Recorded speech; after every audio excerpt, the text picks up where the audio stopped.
সুমন আলী, আপনি জানতে চাইছেন 21শে ফেব্রুয়ারিতে ফুল দেওয়ার বিধান কি? ভাই সুমন, 21শে ফেব্রুয়ারিতে ভাষার জন্য যারা আন্দোলন করেছেন তাদের উদ্দেশ্যে ফুল দেওয়াটা, এটাকে আমরা যৌক্তিক এবং ভালো কোনো কাজ মনে করি না, বরং এটি শিরকের সাথে সাদৃশ্যপূর্ণ একটি বিষয়। সরাসরি শিরক না হলেও শিরকের সাথে সাদৃশ্যপূর্ণ বিষয়। এখানে সরাসরি শিরক এই জন্য হবে না যে কেউ এখানে ফুল দিয়ে ইবাদত করছে না, বন্দিগি করছে না, কিন্তু যারা প্রতিমাকে পুজো করে বা ইবাদত বন্দিগি করার উদ্দেশ্যে ফুল বা কোনো খাবার দাবার ইত্যাদি প্রতিমা বা এরকম কারোর মাবুদ কোনো মানে মাবুদের উদ্দেশ্যে যারা নিবেদন করে তাদের সাথে সাদৃশ্যপূর্ণ বিধায় আমরা তো বলবো যে যারা ভাষার জন্য আন্দোলন করেছেন, ভাষার অধিকার আমাদেরকে, মাতৃভাষায় কথা বলার অধিকার এনে দিয়েছেন, তাদের জন্য আমরা দোয়া করব, শুদ্ধ পদ্ধতিতে তাদেরকে অবদানকে আমরা স্মরণ করব। কিন্তু প্রকাশের যেই পদ্ধতি প্রচলিত আছে এই পদ্ধতিটা পরিবর্তনযোগ্য।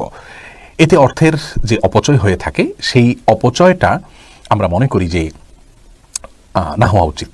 এখানে কোটি কোটি টাকার ফুল দেয়া হয় বেদিতে, এতে কার লাভ হয়? ফুলের ঘ্রাণ তো জীবিত মানুষের জন্য, তারা তো ফুলের ঘ্রাণ পাচ্ছেন না, তাহলে জিনিসটা অযৌক্তিক। আর এই অযৌক্তিক পদ্ধতি পরিহার করে যৌক্তিক পদ্ধতিতে আসার জন্য আমরা আহ্বান করব।